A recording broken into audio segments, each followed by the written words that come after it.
For all things online. Thanks for my shusher back there. I need to carry you around with me all the time. The mayor's Well, script. welcome, official call to order the City of Travelers Rest Council Committee meeting for Monday, September the 11th. Appreciate everyone being here. I did want to make a motion to add to our miscellaneous matters voting for our mayor pro tem. My apologies, I didn't realize I was going to be out of town so quickly, and so wanted to get a temporary mayor pro tem on the books for next week to be able to handle the meeting for us. So do I hear or I made a motion, do I have a second? Second. Okay.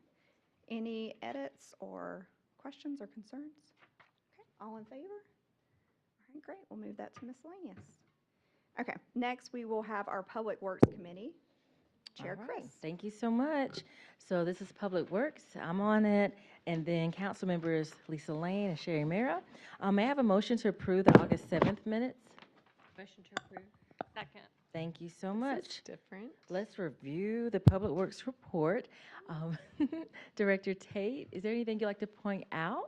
No, I just would ask that, the report has been presented here. Just a couple of updates. We do have the recycling cart scheduled to be picked up midweek next week. There'll be a couple of things coming out. I think we have 8 or 10 to be picked up. So we're going to collect those. The people that are not using, I know there was a question last meeting that about getting those picked up. So we do have that. We'll be doing the fall decor plant changeover the end of September on Main Street. Be adding some decorations out there. So Nice. got that going on. Just a lot of moving parts. Hopefully we'll have a sign machine up and running within the next month. Wonderful. So out of all the people who are not recycling, there's only 8 to 10 carts out? That's how many replies we've got back on the collection. Oh, replies, but we don't know if people still have their containers. Yeah, that's and correct. such. I would assume that they still have their containers, but they're Okay. just not using those. Okay, thank you. Any comments, questions from the committee? We're getting a lot of questions in Northcliffe, Watson's Crossing. What are all the flags for? What are they? Is that Duke Energy, or do you know what's happening there? It is. I just saw the email today come through. Duke Energy's doing an upgrade to the power over there, is my understanding. And that's what they're marking for, the digging that takes. And I think they're scheduled to start maybe mid to late September on that. Will they put a notice out since, we haven't received a notice? I think there is and Eric can probably answer that question better than I can, but I think there is a flyer that's going out in the mail. This week. This Going week. out this week. Yeah. Yep. Okay, thank you. Any questions from council? Comments? All right, can I ask for a motion to adjourn? Motion to adjourn. Second. Okay, thank you so much. Thank you. All right, Public Safety Committee, Chair Byers. Call to order the Public Safety Committee. Present are myself, Grant Baumgartner, Shanice Chris, Wayne McCall, and Brantley Vest. Do we have a motion to approve the August 7th Public Safety minutes? Motion to approve? Thank you. Second. Great. Ben. Come on down. Didn't do it in my Price is Right voice. Can I win a prize if I come I don't know. Guess the cost of this car. Well, I know it's high. They went up. No, I'm actually really envious of your new car. It's really swanky. When I see it around, I'm like, ah. I like my new car too, but yours is nice. Anyways, okay. Public safety report, please. Well, it's good to be back here in front of you guys. The only thing I have a couple things to add today. I have 2 employees I'd like to introduce to you. One started a couple of months ago, and I kind of failed to do that, so I apologize. She started in dispatch and came from Greenville City. Her name is Morgan Wynn. Hi, That- Morgan. Hi, Hi, Morgan. She's actually working today in dispatch. Someone's relieving her right now, so she could come say hi to you guys. So. Great. Nice to meet you. Nice to have you. Thanks for being here. And we're glad to have her. And the other individual here is Officer Nicole Brown, if she would stand. Hi. She started about 3 weeks ago, I guess, somewhere in there. She's got experience at Highway Patrol, Anderson County, Greenville County, several places. So she brings about 16 years of experience here, so we're happy to have her with us. I have another officer that couldn't make it today. I'll hopefully get him in front of you guys next week, maybe. So, we do have one opening currently right now. I do have one officer that is probably going to be leaving and going to Greenville County after I've trained him up real nice and everything. So we're still battling that right now, but that'll just give me two. So we're at 21 right now to 23. So that's what we have now. And there was one other thing on my mind, and I have totally forgot it. I do have one, I don't know if I mentioned this before, one officer that has been deployed in the military. If y'all, okay, so I've already mentioned that. And our two new Mustangs, like Eric's, are being built next month, fingers crossed. So we should have them by the end of the year, I hope. Great. And I think that's all I have. Do you have any questions on the report? I did have one, but while I remember what it was, does anyone else on the committee have questions for the, on the police report for this month? I'd just like to comment, and thank you so much for our neighborhood. Absolutely. That'll be on next month's report because we started that in September, so.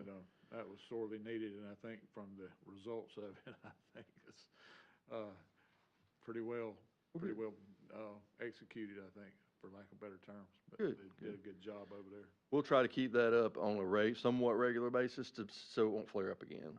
Yeah, So we'll well, try I to- mean, I understand how it works, and there's, there's more than one street in the city, but that's a pretty prominent cut through, and some of those people are not as kind as others. Can you I fill us certainly in? appreciate it from a personal standpoint, as well as I know a lot of our neighbors would as well, so. Wayne, can you fill us in on what you're talking about? On Williams Road, if you look here on your downtown Yes, I safety saw report. the speeding sign was out there. Well, no, just on the actual one itself, some of the streets that they target on a somewhat regular basis, and they're normally, they're either high traffic volumes or they're cut-throughs. Main Street and North Poinsett kind of speak for themselves. Center Street, I mean, they cut through there. McElhaney Road is pretty heavily traveled as well, but Williams, a lot of people use Williams to cut through if they're coming like from Highway 25 north to go up to 276, instead of coming on into town, you run down Tubbs Mountain, you make a left or right onto Williams, and it comes out, and you beat all the high school and beat all the traffic. And so, sometimes it started off, the little neighborhood was pretty sleepy, and, not a whole lot of houses, but, like everything else, the housing has kind of followed us. And, it's just the fact that people go through there, quite honestly, at a pretty high rate of speed. And it's usually twice a day, it is the heaviest. In the morning, kids going to school, in the afternoons, people going to pick up their kids. And, sometimes it gets a little bit, and, I've got grandchildren, I've got, 6 grandkids, and they all like to play out in the yard. And so, I don't let them get in the street, but you never know, right there at that hump, and it's very hilly, and, anything can happen, and I just hate for my kids or somebody else's kids to be out kind of in that thing, so. Well, the good thing about it, I want to mention, piggyback off that, the thing that I forgot initially was we do have the 4 speed limit radar signs have come in.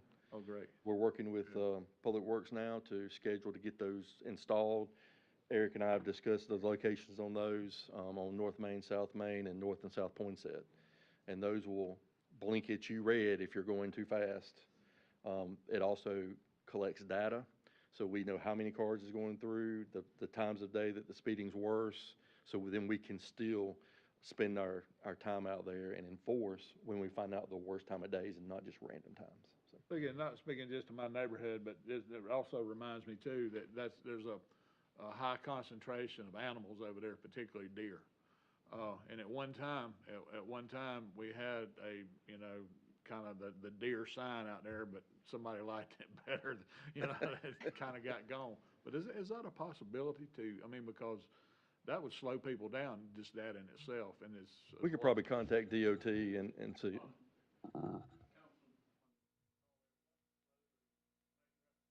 Yeah, there's tons of deer over there. And, just to me, it would, yeah. And we had, somebody hit one somebody hit one right up there on the corner of Tubbs Mountain and. Saw that and- deer, yeah. And I saw that deer. Poinsett. So I mean, that's in the middle of town. So, you know, if you get over there, kind of where there are woods, it just goes to say that, you know, there would be a higher concentration of animals over that way, so. Philip, is that something that we have to get with DOT for about putting a sign up? And if so, if we're able to put a sign up, is that something that we can actually produce ourselves now? Do we have a new sign machine yet?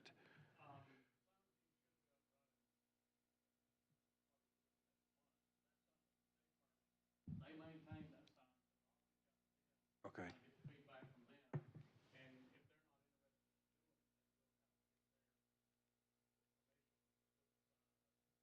that is, but that is a sign that we could produce once the machine is up. Does anyone else on the committee have questions for Chief Ford? Chief, for the employee that's been deployed, are we able to, I know you have to have his position when he returns. Are you filling We that have a- position? We have a in the interim? part-time position right now that we're Okay. filling that with, just to, and that's helping us out temporarily. Gotcha. And then we're required by federal law to just have a position for him when he returns. Okay. So we don't plan on trying to fill his until he gets back, probably next spring or summer. But you're not down a man N- or person? No, Okay, if I gotcha. count my part-time position, it's filling that. Okay, great, that full-time, so. Thank you. Does anyone on council have questions for Chief? Okay, thank you.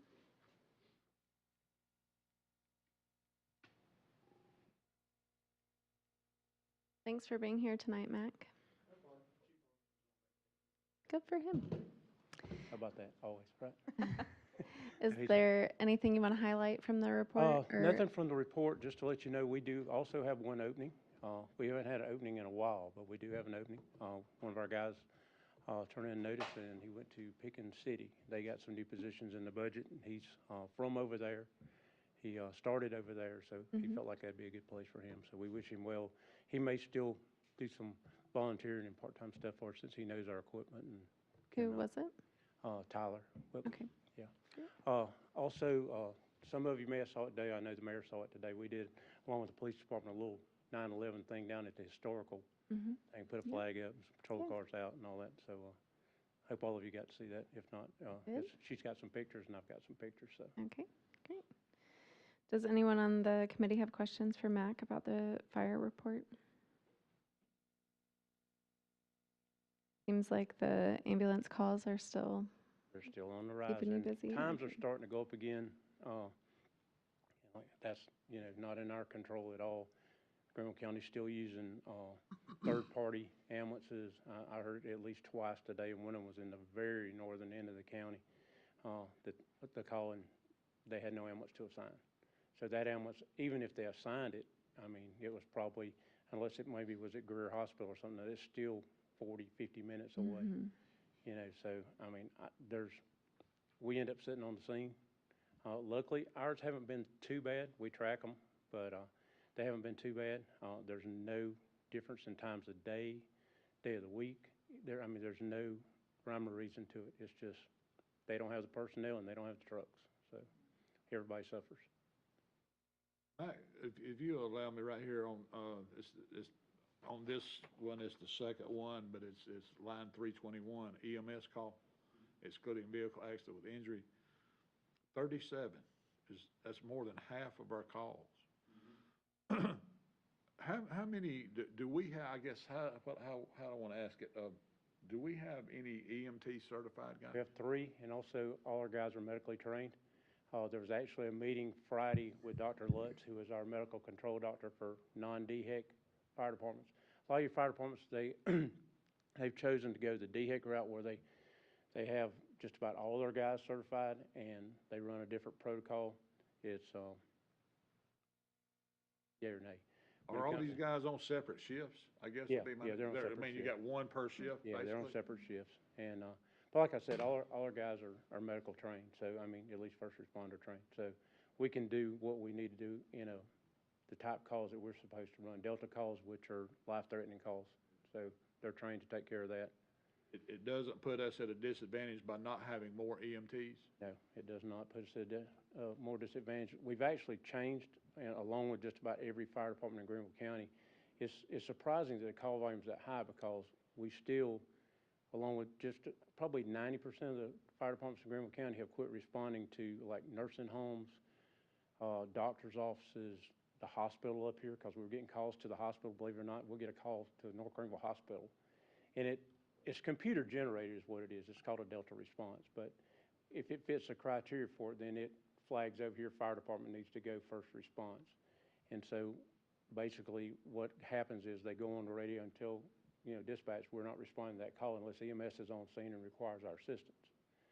And so they're non-life-threatening calls. We'll still run a life-threatening call, but, just because somebody fell up here at the nursing home, they have staff, they have nurses, they have, doctor's offices have doctors sitting there and all, and we're showing up and they're kind of like, why are you here? You got a doctor walks out the door and says, I'm a doctor, why are you here? So. I was just curious too, are most of those guys, are they qualified to drive an ambulance if Well, somebody's having a yeah, heart attack? and that's true. I mean, we wouldn't put somebody who wasn't qualified, but, like in a case that Yeah, you're well, we don't wanna go very there. familiar with there, somebody who was qualified to drive that ambulance drove that ambulance into the hospital, so. I think he was qualified anyway. I said that tongue in cheek, that's kind of humorous point. I drove that, so. All right, does anyone on council have questions for Mac? I have a question. Are there any updates with the Furman negotiation with fire department and the university? I would want that to city administrator. Councilperson Chris, yes, we've been in discussions, and we've established, we had a meeting set for late August. It got moved to late September. So that will be the next opportunity for us all to sit down with administration at Furman. I believe that meeting's set for the 27th of September. Okay, thank you. All right, thanks, Mac. While he's transitioning, it's just funny, I never thought we'd be in competition with Pickens, but they stole our mayor pro tem and now one of our firefighters. I'm like, interesting. Be watching them. Eric, do you want to talk about the building department report and the municipal court report? Yep, no additional information to provide unless there's any questions.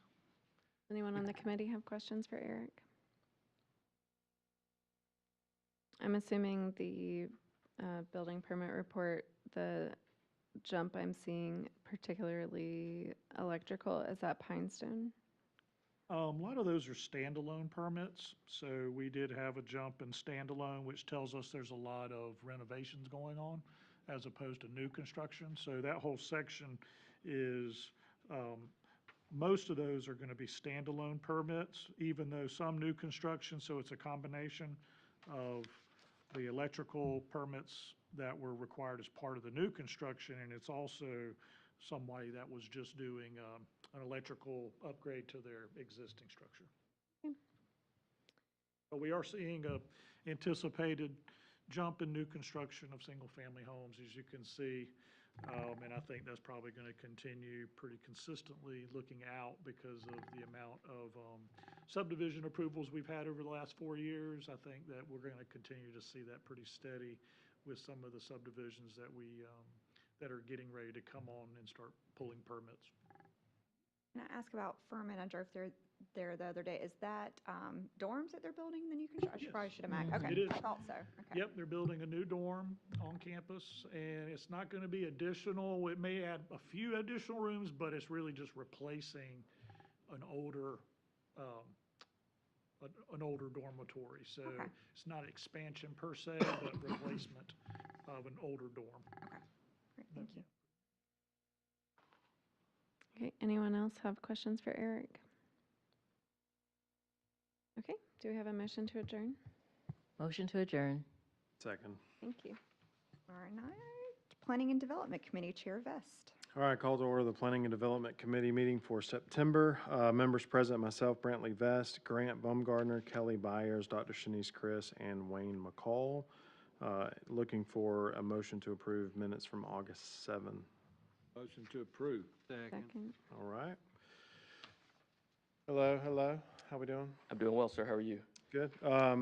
I've got 2 questions, but just want to give you an opportunity to highlight anything you'd like to on the. Sure.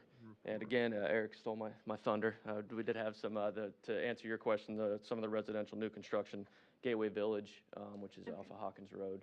is probably what you're seeing, some of that jump on the residential new construction. We had the first couple of buildings come in for permits a couple weeks ago, so And That's is this the part one of it. that's next to the Bunched Arrowhead yes, ma'am. Reserve? Okay, it is. so can you just, since you mentioned that one, is there any updates that we need to know about that? Any monitoring that's happening while Yeah. they're building? Yes, ma'am. So the county is continuously monitoring the silt fencing to ensure that it's staying structurally sound, and they are required to stay a certain distance off of that area.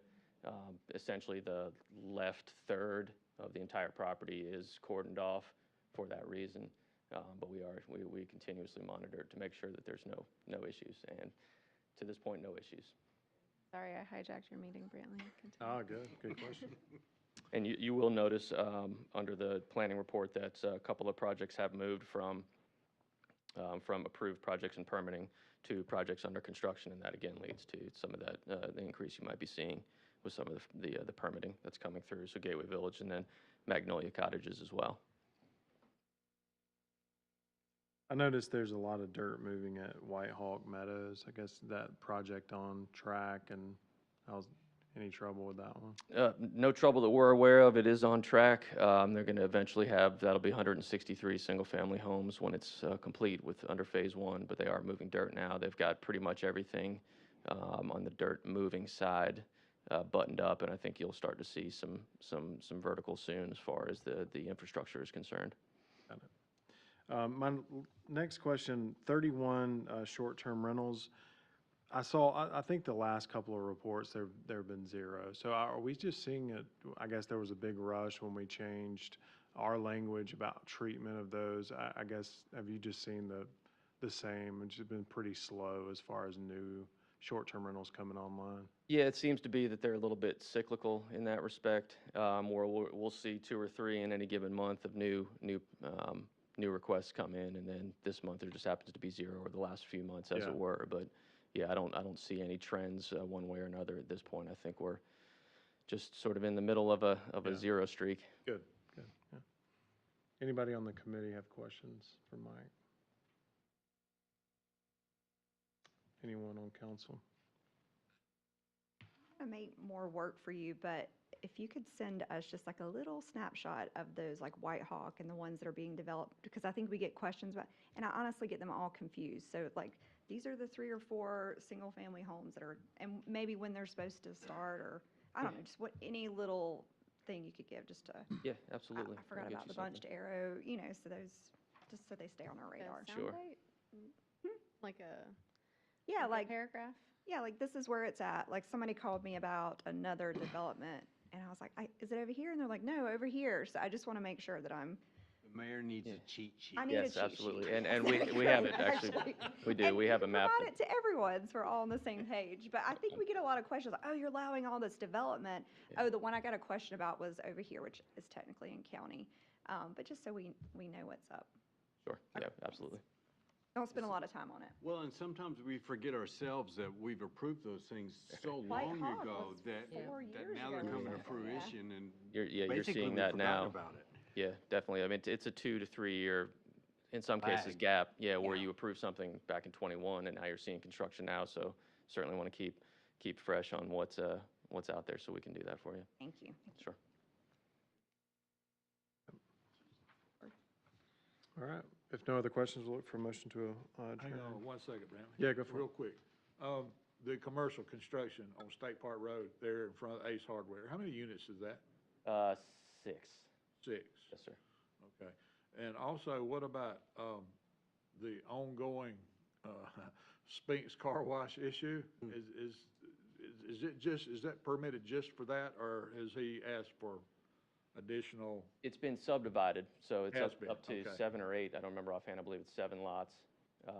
So it has been subdivided, but they've only come in for the first lot. So Right. they're essentially going to have to build that road as they build further down. But they've only come in for permitting for the car wash to When this you, point. yeah, I was gonna say, when you say first lot, that is the car wash. The corner lot, yes, sir. But the other ones, the ones on State Park Road, there's 6 in that unit there. Correct. Is there enough parking there?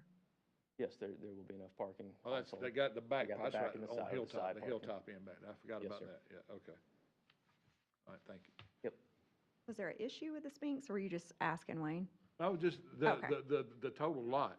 I mean, they Gotcha. cleared off all that, and just to put a car wash there, I mean, you would only hope that, you know, if they would do something with that. They'll probably or do it like they did with the Dunkin' Donuts, just add them in if there's later. any- Gotcha. Any future, I guess the correct question would be, is there any future plans for that space?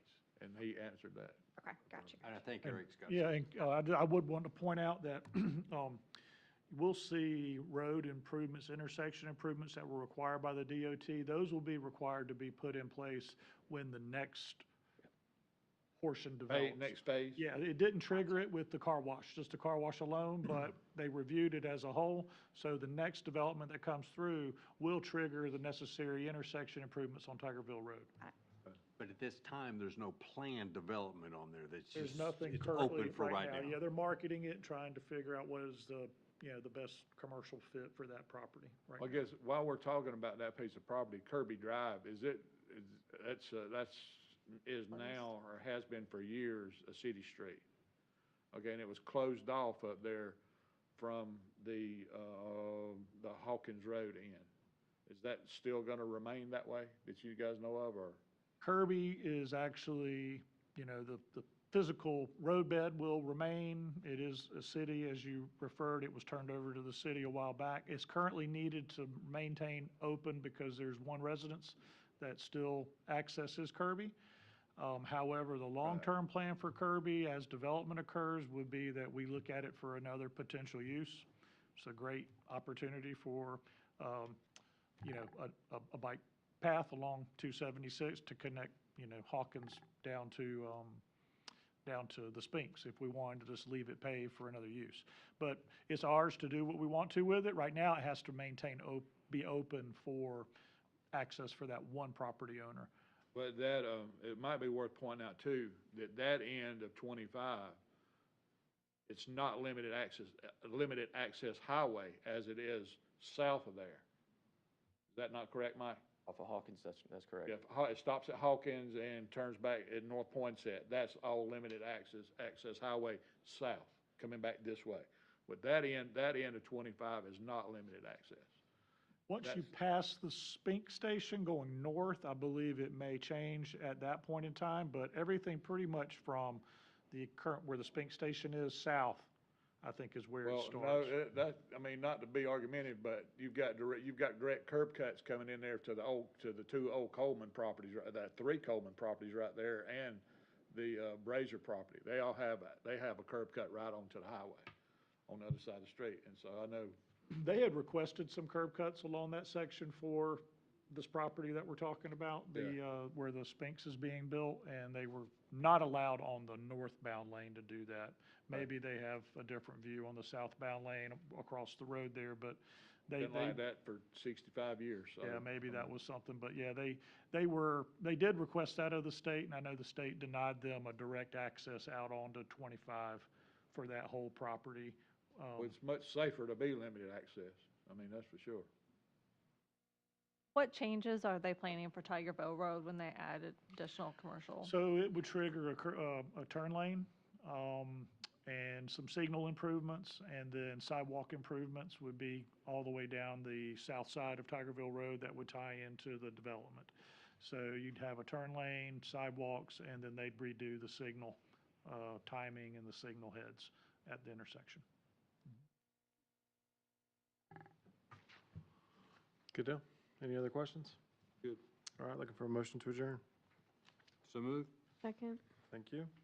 Ways and Means Committee, Chair Baumgartner. Call the Ways and Means Committee to order. Myself, Kelly Byers, Shanice Chris, and Brantley Vest are all present. And I would entertain a motion to approve the August 7th minutes. Motion to approve. Second. All right, we've got that. Those are done. Item C, the West Street Affordable Housing discussion. Eric, I believe you have got a presentation and some additional information concerning this, correct? Yes, sir. Mr. Baumgartner, we do. This project was just up for us discussing this evening. We wanted to kind of get it in front of council just to kind of get y'all's thoughts. It was brought to our attention that there was a private developer that was building some new residences in Athens, and he currently owns the adjacent property at 222 and built a new home there. He contacted us inquiring about our interest in building or selling a home because he has a vested interest in the neighborhood now. He also owns the other property to the right of ours. But if you see on the map, ours is highlighted in orange there, and I got a little bit closer up view here. So if you're looking at it, the property to the left was a new construction of a new home in Athens. Our piece that the city currently owns is highlighted in red. And then the same owner that just built the new one owns to the right of us. And his plans are to build another house similar to the one he built on the other side. The zoning in the neighborhood is R7.5, so single-family residential zoning along that block and across the street. This is just a view of the lot. You can see the new construction to the left there, and then our piece that the city currently owns is wooded. Oh, I'm sorry, I wanted to highlight the size of our lot is 7,200 square feet, or about 0.17 acres, zoned for residential with the surrounding land use of residential in that area. This is the view to the right of the adjacent lot. So you got single-family homes there. This is the better picture of the new construction. It recently sold for $299,000, almost $300,000. And then this is a view of across the street, of single-family residence across the street. So that got the wheels turning when he reached out to us. I wanted to just see if we had any funding, you know, how much funding we had available in our home pot of money. And so I reached out to GCRA. They said that they would be willing to fund new construction or the difference. Anything that we didn't have in our budget, they would fund the difference. So with an effort to introduce a low to moderate income owner-occupied home in the neighborhood. And so they just sent me this as an example of a home. Basically, the cost to build this home is $225,000. They would probably market it somewhere in the range of the house next door. And what they would do is they would basically, and there's other options on how they could do this, but one idea that they presented to me was that they would, and they've done this in Simpsonville, is to just provide a down payment subsidy. So they basically would get, the house itself would be market rate, but they would only make it available to low, moderate income buyers that qualified, and then they would do a down payment subsidy to that low, moderate income buyer to get them in there at a mortgage that would meet the 80% median family income threshold that we try to meet for affordable housing in the community. So that is the for sale kind of business model for this. If the GCRA was to do this, they have a completely different approach if it was a rental versus a for sale type product. And so I just wanted to bring that to council to open it up for discussion and answer any questions. This kind of summarizes, I think, what I just pretty much summarized as far as how they would try to build this and make it affordable at that price. And so that would be one example with numbers that haven't been pinned down yet. We haven't pinned these down exactly firm or anything yet, but this is just an example of how that would work. What happens to the profit, Eric, off of, if it sells for this price and you only got 225,000 in it plus the lot, you're still looking at a profit? Where does the proceeds of the profit go? Builder, right? If we were to sell it to, If you're gonna use GCRA, the price range is $290 to $299, and they're only got $225,000 in it, plus the price of the lot, you're still looking at a profit. So who reaps that profit? Does it go back into GCRA, or how does that work? my understanding is there wouldn't be a profit. They basically are providing a a subsidy and selling it, at a market rate, whatever that number is. However, the way that they assist is they just give the buyer a $40,000-$50,000 down payment subsidy. Can we go back one slide real quick? Is that Travelers Rest, so are we saying 35,000 plus the lot, or that's the value of the lot? Plus the lot. So Do we the know the deal that we- value of the lot? I would say this is just a guess. I didn't pull comps in the neighborhood as far as what they've recently sold for, and I can get that back to you guys, but I would guess the lot is probably worth around 30 to 35. Maybe, plus or minus 10,000. But that would be, so, every year we have these home funds that, we bring before council and we adopt our budget every year, and we haven't spent any of that money ever. We have 35 allocated to spend, so that's all that we have. So we wouldn't be able to do this if we wanted to, just with our home funds. That's why GCRA said, if y'all want to do this, y'all can use your budgeted 35 out of your home funds pot, plus the lot, and then we'll build the house. And, these numbers would have to be refined. These are just numbers he threw out based on, I think, one they recently did. I may be missing something here, but it seems that the only real help is like just saying only people in this income bracket can buy, but it's a $300,000 house with 7.2 rates. Like, that's not very affordable. So I'm just curious if we can put our money to better use. Well, but let me think about it this way, and that is, Wayne, you and I have been around a long time. Same with Brandy. We don't spend this money very often. Not as long as you guys. No. But we don't get to spend this home funds money. It's so specific on how it's able to actually be spent. We've accumulated over years now to get up to the $35,000 mark. One of the concerns that council has had is affordable housing within the city. Using money for this, the way I'm looking at it, kind of fills some of that. Is one, we're able to put something in there. We're able to get back into the community. The home funds folks are able to find someone that is Qualified. low income, but someone that fits into a criteria that they've got, and they're basically giving them a down payment to be able to buy into the house to stay there for X number of years.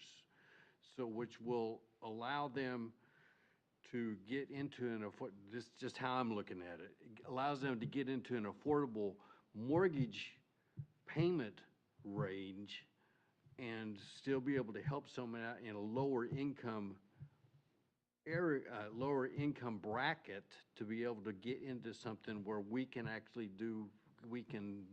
give something back, so to speak. So GCRA provides down payment help and all the rest of the money. funds outside of just construction costs. Correct, yes. Okay, They're so gonna it's not provide just, down payment assistance, and I'm not as familiar with the specifics of the program, but they do a down payment assistance program to get the total monthly mortgage payment to a affordable number where that particular family can afford that Got it. payment. And in our city, that number is around $750 a month is kind of where that would have to fall, I think, to qualify. Got it. Plus or minus a little bit. And so that's kind of where they would try to target, and so the numbers would shift depending on where that family was, but they would not sell it to a family that was above 80% of our median family income. I have another question with that. So once that family gets in the home and they want to sell it to someone else, does it have to be another family that has the 80% median, or could it be for anyone? Yes, so I'm not an expert in this area, but my understanding is that it has to, depending on how much money was invested, that determines how long that person, before they can either resell it, or if they do a resell, it has to be to another person who qualifies as low to moderate, and they pick up where the other person left off. So for instance, if the total home funds commitment out of the federal dollars were committed to X amount, then it could be, I think if you invest over $40,000 or $50,000, I think the minimum is 15 years, but it all depends on how much the initial investment was out of the home funds. Does this That only work determines- for mortgage, or can it be rent? Because with Homes for Hope, we would keep the land, so the city would keep the land, and then they would build a beautiful home, and people would rent it, and then it would always be a cost of affordable housing for that unit. So, is that a possibility where we can Yes. keep the land and There's- not sell it? There's a possibility that we could do it as a rental, and whether or not we keep the land or not, I'd have to ask GCRA that question, but I'm sure that could probably be arranged. They would manage the rental portfolio for us if we wanted to do a rental affordable, and then we would maintain that as a rental, and then that rental income would come, and it would basically go back into our home funds budget. So basically that, you remember, there is a rental income line that we have in our budget every year. And so that would basically just provide rental income for the city to reinvest into other affordable homes. That rental income would be restricted to use for the same program. I have 2 points. First point being, that is a federal program, correct? Correct. And, we've been threatened for years and years. Well, it might not get funded next year. It might not get funded next year. And who knows, with the way that they're working up there now, it may not get funded next year. That's always something to think about. And then what Shanice says, I think, is a great idea in theory. But my question is that a point of municipal government? Should we be in the rental business? Should we even be in the land business? I mean, that's my question. I mean, is that something that is a function of municipal government, of being in the rental business? I think mean, I having think land no. is super important for us to have. A lot of the reasons why we don't have affordable housing is because we don't have any land. And a lot of times if you hold the land, that's what gives you that opportunity. And I wonder if we did have it be rental, and I agree, I'm like, we're not landlords per se, but if we did have that, would it also be an area where we could say, after a certain amount of years, we can not make that a rental property and we can use it for something else? I think the answer to that is yes, and just a point of clarification is that the city would not be in the rental business. It would be managed by the GCRA. They manage the rental properties for all partners. That's why we signed that agreement with them. That's part of our agreement, that if we do have any rentals, it's managed by the GCRA. So we would not have to get mixed up in any tenant landlord disputes or any other rental property issues other than, maintaining it and providing home funds when it needs to be maintained. That would be on the city side from a rental perspective. As far as being able to change the rental to a for sale product, I think that would be a possibility, but I'd have to confirm that to be able to. I think the give you a best thing definitive about this is someone owns the property at the end, like someone that can't Absolutely. afford it now. Like, My Question? Oh, I'm sorry. My concern is, again, with like the $300,000 sticker price, because even if you get the mortgage payment to be $750, you still have the taxes on the $300,000 and homeowner's insurance. Does that also That would help? be Okay. included, so I'm sorry, I meant, so their total out-of-pocket expense, escrow, insurance, taxes. Okay. All have to be within the 80% of their median family income, which is in our city, the latest number I saw was about $37,000 median family income. So 80% of that is around $9,000 to $9,500 a year. And so that's all they can spend in a year on housing. And so you want to be in that. I think the sweet spot is you want to be somewhere under $200,000 mortgage with a very low interest rate in order to make that a reality. So you would need to, number one, and there is the ability for them to get a low interest rate through another partner agency. So I think that's kind of where they're trying to hit this whole thing, to kind of meet that number based on where we are in our community. And there's two separate paths, obviously. If we want to do something, the rental or the home ownership, there's pros and cons to each. for home ownership versus renter. I think in that neighborhood, we have more renters than homeowners. So from that perspective, I do think establishing ownership as a balance might be a better approach, because I think we have a preponderance of most people over there are current renters. My main concern, regardless if it's ownership or if it's rental, is that that property maintains to be affordable over the generations. So if they can do that with home ownership past the 15 years or whatever that amount is, and then the next person gets the same deal with GCRA, with the down payment assistance, I guess I don't want to see like, okay, 15 years pass and now it's a regular one versus we only have affordable one time versus multiple times. That's my main concern. I actually have a couple concerns with this. First of all, thank you for doing all the legwork. We gave you affordable housing as one of our goals, and I see you trying to make this happen for us. I don't want to discount any of this. My limited experience with GRC, it was a deal for like 5 years at a very low, or if not zero, interest rate. So I think within that 5 years, if you sold it, there was like some contingency that you had to pay back some of the interest that you would have paid if it was like a market rate. So I have that same concern, Shanice, of like, if we say it's affordable housing today, as we know with zoning, once you let it go or once you approve it, we're not going to be able to have any way to control that. 5 years from now, they're going to sell it for $500,000 and, you know, everybody makes the money off. I have some concerns with that.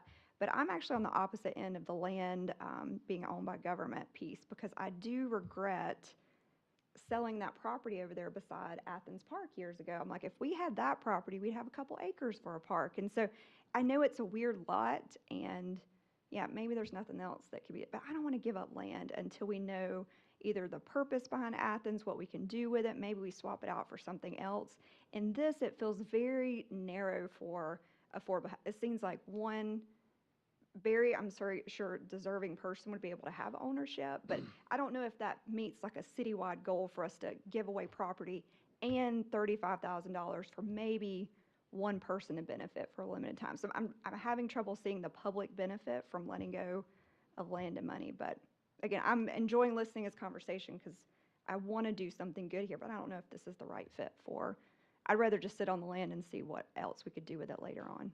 Eric, is there a possibility of bringing GCRA in and letting us ask some of these questions directly to them and talk about the rental portion, talk about the homeowner portion, talk about this whole thing? Maybe that might be better. Because we're not voting on it, you just gauging Yeah, our. we're just getting okay, gotcha, information yeah. tonight anyway. Yeah, for more information, we could have them come in next committee and kind of give options, answer some of the questions that council has. If y'all want that to happen, I can make that happen. And then kind of understand, you know, what it is that, you know, the benefit may be from a, you know, moving the needle forward. They got their finger on the pulse of this and kind of how many houses that we need to add in so many years in the community to meet affordable housing goals, and some of the things that are bigger goals than just our goal. We have a goal in the city, but they have, so they could speak to some of those benefits and what some of the goals that they've established that they would be trying to hit. So I'd be happy to have them. I like the idea of having them come in because they can even address, Yeah, what is it? what's the advantage to selling you the land? Okay, tell us, because we're giving up. Oh, we're not selling it, we're giving it away. Yeah, Yeah. so Yeah. that's what I mean. So I think that'd be a good discussion. And that's another alternative. If it's worth 30 grand, like I think the property that we sold behind Athens, I might be wrong, you and Wayne, correct me. I think we used that for the tandem parking lot, if I'm not mistaken. So to me, that was like getting rid of land, but it did go to public good, which helped spur Main Street. So I don't know, I'd like to see something like that. Well, if we sold it, would it benefit something else? Now, I think with our general fund balance, we don't need Here's $30,000, but Here's another point to think about as well. Now, on Gray Street, do you know how many of those houses on Gray Street are actually Habitat homes? You got any idea 12, about I that? think. Are all of There's those been- on the There's been north several built end over of the it? last few years for sure, yep. There's a good bit of. That's a different habitat. model. That's a Yeah, home well, it ownership is, model, yeah. But it is, but I'm just, I'm prefacing that to say this. Okay, the first great number of homes that were built in the area newly were the Habitat homes there. Okay, now, as soon as you turn down on West Road, there's a whole new subdivision down there for a great area of gentrification has already happened in the Misty Gate neighborhood. And so, you know, it's, the neighborhood is changing.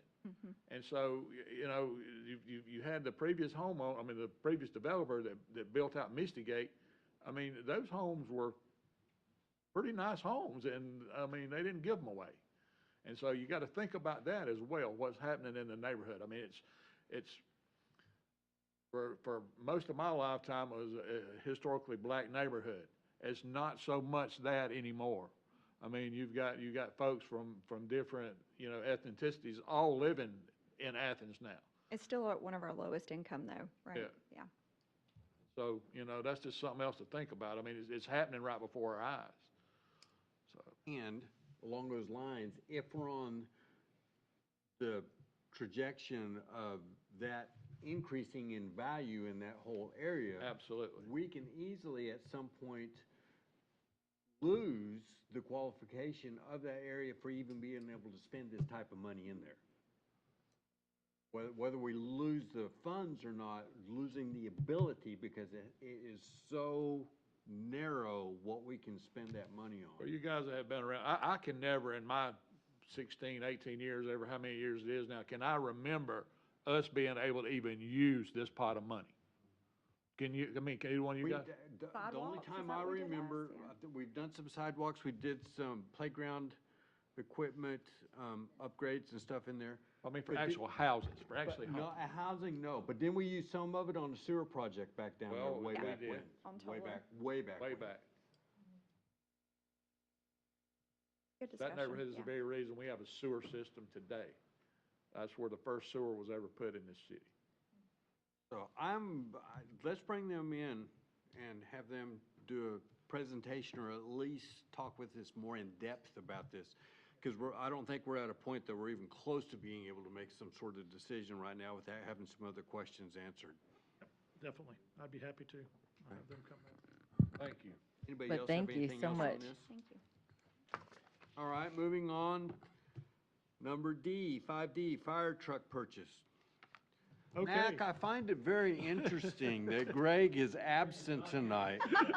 Very, very interesting. I hope he's listening tonight because I Figured it'd be find that better if he very, was not here for this discussion. and the fact that, Town was gonna blow because I'm going to ask him, how many shiny red fire trucks do you all need over there? 4?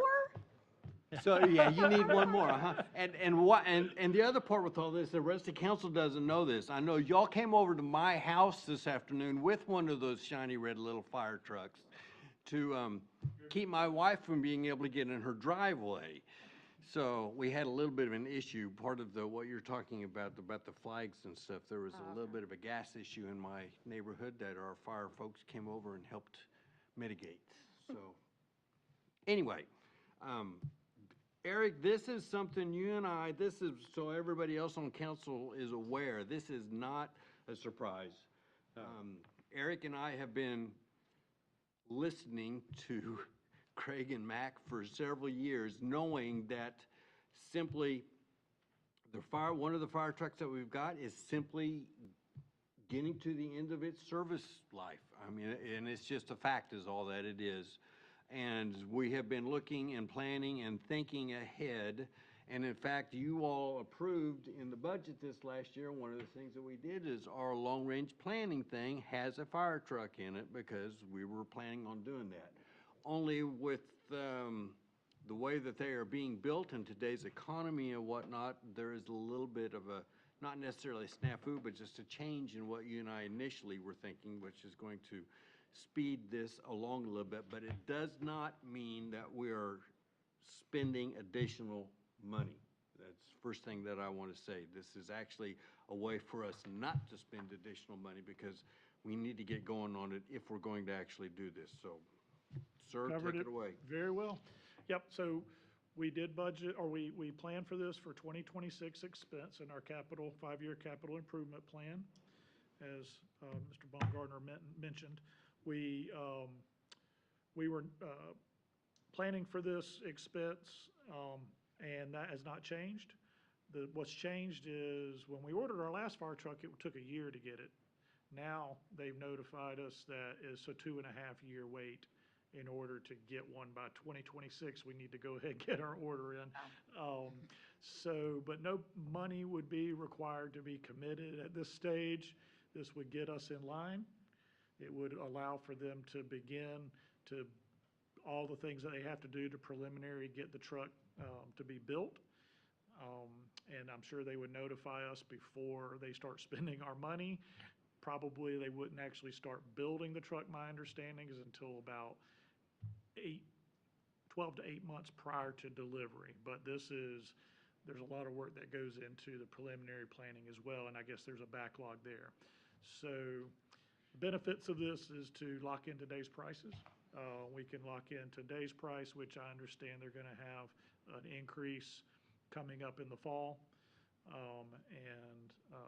And I'm sure they would be a lot more expensive the longer we wait. So with that understanding, I've met with both Chief Greg and Chief Mack, and they obviously would like to go ahead and get our order in so that we can meet our plan of 2026 for getting a new fire truck. What's our obligation once we get in the line? So we don't have any financial obligation, but there will be a cutoff point where if they start putting money into the build, then we would owe them just that much. So if we canceled at a later date and they've invested planning money, engineering money, and all the things leading up to that point, we would owe them that much. Do you feel like that's a year out at least? I believe that we have about, my conversation with the sales rep, he said that we really wouldn't start spending a lot of your money until about 12 months before delivery. Got it. I'm curious, Mac. Say we said we don't have money for a new fire truck. What would your plan B be? Because we do have a couple fire trucks. I'm just curious. Okay, What, my turn? and what are you gonna do with the other one to make room for the new one? Right off the bat, the engine that it would be replacing is 20 years old today. So if you look at NFPA standard, I looked it up today just to make sure I was up to date. At 20 years, a fire truck, they say, don't put any money into it. It's not gonna, you're not gonna benefit anything from it. Now, our trucks are not run as much as maybe the city of Greenville, Parker District, New York City, whatever. But they are run. The second truck, then the one that actually we'd probably be taking away totally, is 35 years old. Grant's got a truck except for 35 years old, but most of the vehicles, emergency vehicles that are out there are not 35 years old. You don't want an emergency and you have to like crank it for 5 minutes and figure out how to get there, yeah. The second truck that actually would be going back to reserve is 26 years old. NFPA don't require, but suggests that you get rid of a truck at 25 years old. It's 26 years old today. So we're behind the 8 ball, kind of. The truck that we have, yes, it's still running today. Yes, it ran a call to Grant's house today, and I don't feel like it's going to break down tonight and not be able to run. But we have spent a good bit of money on maintenance on it. And the problem with that is, as they get over 20 years old, finding parts for them. And it's not necessarily because they all got common engines in them, diesel engines and stuff like that, but it's pump parts and other parts that are not being made anymore. So, you know, you could get to a point that this truck's sitting and there's no parts for it. You have to rob them off some parts in some graveyard somewhere that trucks are sitting. But we need it, and like Eric said, the bad part about it is the 2.5 years out is good for financial wise, but 2.5 years out to get this truck, which means we have to make this truck run another 2.5 years at least before we move it back and say, okay, you can rest a little bit. So it's going to have to run call. If we have a structure fire right now, that truck's going out the door at 20 years old. And we all know the city's growing. And so with that growth, we hope we don't have the big fires, but we've got bigger buildings. We've got more houses. We've got more people, so it's running more calls. The price increase he was talking about, I mean, I think Cameron was saying like 14% October 1st. 4%, okay, 4% October 1st, so even at 4%, when you start talking about buying a fire truck, that's a lot of money. And those increases, we're not privileged to find out exactly when those increases are. So if we lock it in, we're locked in. And basically, that's just like buying money. It's just like buying money. I mean, and two, if we say, okay, we're gonna wait till 2026 to order this truck, we're still at least 2.5 years out, and the prices went up how much? You know, so- And we're a year older on it. And we're, you know, like you said, we're not spending money tonight, we're spending money 12 to 18 months down the road, you know, if they start working on it. Is there And any salvage value in the truck you're retiring? Probably No. about $5,000, if you really know the truth about it. I mean, it would be, there's not. You know, people just don't buy fire trucks other than to put in antique museums or to use for a water truck for a farm or something like that. But, just give you a quick thing right quick. Our new truck that we just got, we've had departments from at least 3 different states come and look at that truck. We're proud of it. We're proud of what the guys put together. We didn't go with a bunch of engineering stuff to look at this truck. I got 126 pages worth of a truck here, but this 126 pages is the truck we got sitting down there. So we're not paying a bunch of engineering cost and all this stuff to reinvent the wheel. We like what we got works, so. Oh, so you kind of ordered what you It's wanted, is what you're saying? almost Okay, gotcha. exactly to the point. There'll be some engine changes just because engines change, you know. They still make the same cab. Their tools will be different because stuff's upgraded, lighting's upgraded and stuff like that. But everything basically goes by our final spec that we built the last truck with. The engineering part, is that a pretty good savings, Eric? I mean, the fact that it doesn't have to be re-engineered, I mean, to buy it, I mean, to order it? Yeah, if we go ahead and order it now, we're definitely saving 4%, on beating the next increase. So that would be a cost that we would save, and then, you know, who knows what interest rates will do, but, you know, we can't lock in interest rates this far out. So in talking with our municipal advisor on the finance side, she advises that we just kind of, you know, get our order in, and then we'll start shopping for rates closer to the time where we, you know, have to, put some money down. We don't have to pay anything on the truck until it's delivered, so we wouldn't be looking at a payment until FY '26. Let me see if I can ask kind of what you asked instead. If the last truck that we just got, did we engineer that truck, or did we? We spec'd that truck from the front bumper to the back bumper. Okay, so, and we're doing basically the same thing on We're this using one? the same spec that we have. In fact, if you pulled it up beside you, there'd probably some difference, I'm Yeah, sure. that's but- what I was That's asking. that's Yeah. a savings, hard to tell what. Yes, it's a time savings for them, and, you know, Blueprint, I mean, everything is a savings there, yeah. I mean, they don't do that for free, so.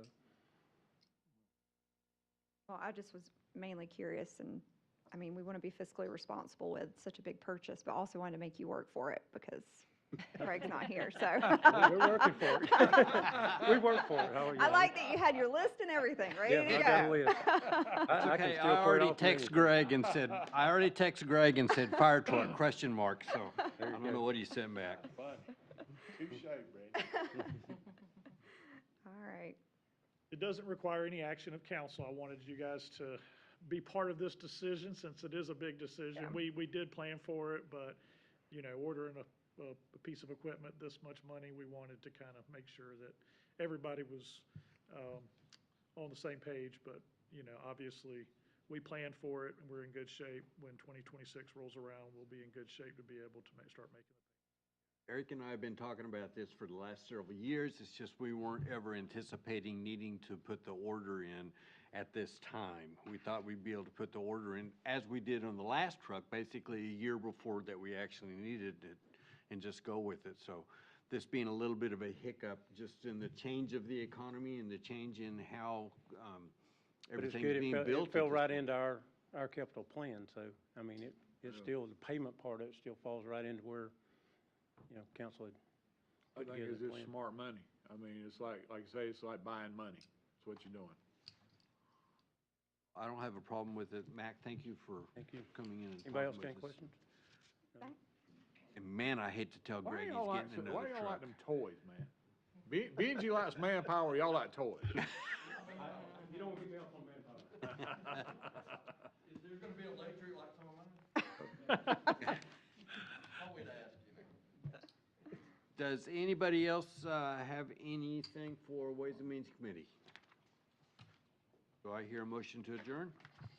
Motion. Second. Cool, thank y'all. Thank you. Old business, we have none. New business, we have none. Miscellaneous matters, we added voting for our mayor pro tem for tonight. I've just been slack about this and realized I was going to be out of town next week. I'm going with the Greenville Chamber of Commerce to visit Nashville. Wayne, I think you went a couple years ago to Austin. I've been Raleigh, I've and been yeah. Pittsburgh, I've been Austin. Yeah, so I'm really Essex. excited about that trip Yeah. and testing out. But I was talking to Eric, and we need to have someone here to run the meeting since I won't be here. And so I would like to nominate Grant Baumgartner to run as our mayor pro tem for temporary for the rest of the year. Second. And then, there we go. And then in January, we'll open it up to council, and we'll have a new council member there, and we can do this all over again. So you've heard my motion. We've got a second from Wayne McCall. Any further discussion? Yeah, can I nominate Harvey? That'd be cool. See, Harvey? All right, all in favor? Okay, thank you for that. I want it to be a complicated meeting, to say big words, and to have an amendment to an amendment to an amendment that you have to do next week. So, I am not going to say rivalry week. yeah, Red Ribbon Week. That's what got me that Red, time. red. All right, and then Carson, I'm sorry, welcome. Is this your first official? That's what I thought. Yeah, I just kind of assumed you'd just been here forever. So thanks for being here and taking care of us and putting together the agenda and all the things. So thank you for that. And then lastly, I don't know if I've ever been mayor for a 9/11 meeting. And so I was thinking about that this morning. Maybe somebody else is more eloquent and could add some things. But I think all of us here are old enough to remember that. And so it was really nice this morning to have the fire department had already gotten the truck out there first thing, and then we had our police department that went down to Bob Jones and did our First Responders Day and took some pictures. So it was just really nice having our city team kind of leading the way for how we represent and remember 9/11, which was really Just nice. So think, appreciate when that that. happened, you were only 1 year out of high school. I was actually my freshman year of college because I Gonna say graduated. 2001. Yeah. So it's just crazy to think about how long. I was thinking of Morgan. She's what, 22? She's just a baby when that happened. So it's kind of crazy to think about. And let's see. Did anybody else have anything else? Eric, do you have a administrative update? Yeah. Couple of items, thank you, Mayor. Just wanted to remind everyone that Breakfast for Good with Foothills Family Resources, city is sponsoring a breakfast table. It's going to be September the 13th at 8:30 a.m. at Southwind Ranch. If you'd like to attend, so far we have one person confirmed, two members going, but at two different tables. So if you'd like to attend, just please show up. No reason to RSVP. If you want to be there, that's great. We got plenty of space at our table. As far as other meetings coming up this week, we have a downtown merchant meeting this Thursday morning at 8:30, if anybody would like to be there for that. And a couple other miscellaneous items. We're in the process of implementing a credit card processing capabilities for online and point-of-sale transactions for court and for other purposes, so that we can hopefully get some of our court fines through online payments and point-of-sale during court days. That is going to be through sc.gov, which is an agency that works specifically with local jurisdictions on credit card solutions. So we're in good hands going with them. They're very familiar, and they would integrate with our court software. And I wanted to just take an opportunity to thank all of our first responders since it is 9/11, and thank them for all that they do to keep us safe. Anybody on council have anything for the good of council? Dude, I hadn't even heard you tonight. Sherry, do you have anything for the good of council?